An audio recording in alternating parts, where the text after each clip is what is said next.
Hey y'all, Shooting Star SVG back again, and today we're going to talk about how to trace with Silhouette Studio. So, first things first, I have this nice ice cream cone here. I'm going to go ahead and select my trace area, and as you can see, it auto kind of gets like most of those black lines. You can drop that threshold down to just get the black outline, and this despeckle threshold will actually remove some of the noise around the image. I don't usually ever use that, so I just keep it at 0, and you can see when you move it around it just kind of eliminates some of the background noise. That's for some of your lower quality images that may pick up some background. So when you drag that away, you'll actually get the outline of this cone that I just pulled off of Google. I'm gonna go back ahead and center that so you can see that the lines are pretty exact. So I'm gonna go ahead and just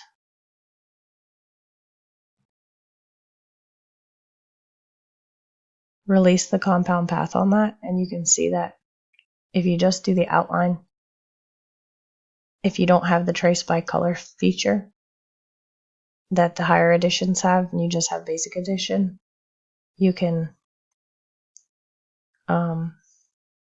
color in this cone. And I'm going to change the line so that you can see this, and I'm going to color in each section. I'm going to delete this little line out of the cherry because I just don't care for it for the purposes of this. And I will color the cone some random ice creamish summer colors. And again, this is just to show you what this all looks like. And then these little tiny guys down here, instead of sitting here and selecting all of them, which I'm doing right now, there's a couple different ways that you can do it. So I'm going to go ahead and zoom out and just select all of them, and then deselect the stuff that I don't want, so the brown part of the cone and the outline, and hope that I got them all. If I didn't, I'll pick up the rest of them and I'll just color them like a tannish color. And you can see I missed one. I missed two. And you can just click on it and then control click, and it will fill like the other ones did. And then you can zoom out, and what you're going to want to do is just select all of these and group them, because you're going to subtract it from that yellow outline. It looks like an outline, but it's actually a background. I'm just gonna drag it off so you can see that. You can leave it like that if you want, but if you're layering, you might want to just subtract all, or you can leave the option for whoever is buying the file to do that. Just make it clear in your description that that's the case. I tend to subtract all because it saves me a step, and I don't want to have to deal with all that. So, whoops, I selected the wrong thing. Then you can go ahead and create your outline back to black, and you can see we got this nice little cone here just from a basic trace and releasing the compound path of that outline from the black parts. Hopefully that makes sense. Okay. So I'm going to go ahead and just delete this. I'm going to recenter this, and then if you have a higher edition of Silhouette Studio, you can actually trace by color. It's a little bit quicker, I guess. Here I'm just going to go ahead and get that outline traced again. I'm going to click trace on that, and now I'm going to select the trace by color tool.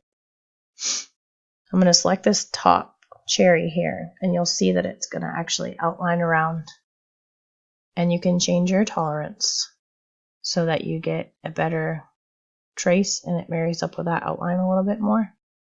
And then when you're done, just click trace, and we're going to go ahead and do that for each of the sections.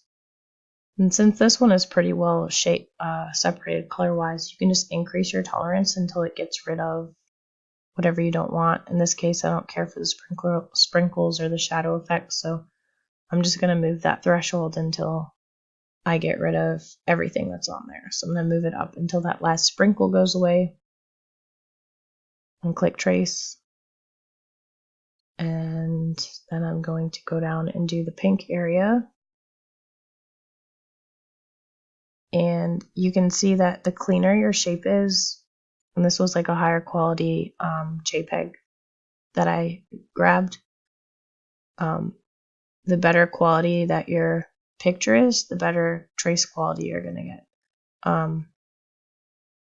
And since there's a lot of these little gray, brown guys, you're going to want to actually click all areas so it will get all of the little cones parts. And then again, you can see that there's some yellow there at the top, so you're just going to drop that tolerance down because we don't want that extra coming in. And just bring it up. There we go. And click trace.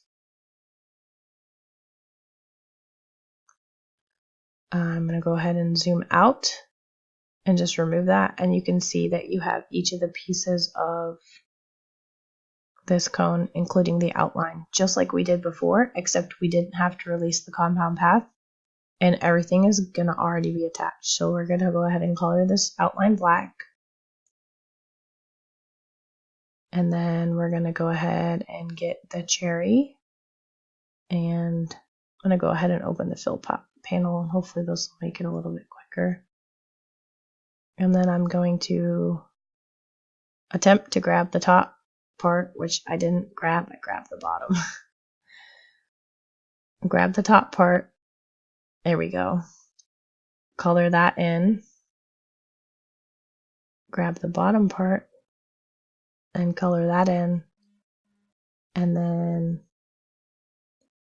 go ahead and grab the cone area or whatever.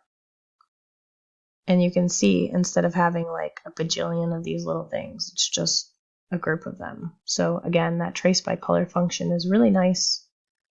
It's a lot easier than having to go ahead and trace the outline of the shape and releasing that compound path. So it's well worth the version upgrade if you're going to be creating a lot of these. And that's really all there is to it. You can also use tracing functions in other programs. I think that Silhouette Studio has a very powerful tracing function, so feel free to use it to your advantage, but not to trademark or steal other people's stuff. That's a big no-no. If you have any questions about tracing, feel free to drop them below. This was a pretty straightforward and quick and dirty tutorial. And again, if you like this, go ahead and click like and subscribe. I'll be doing more and more of these as time permits. And I hope everybody has a great night.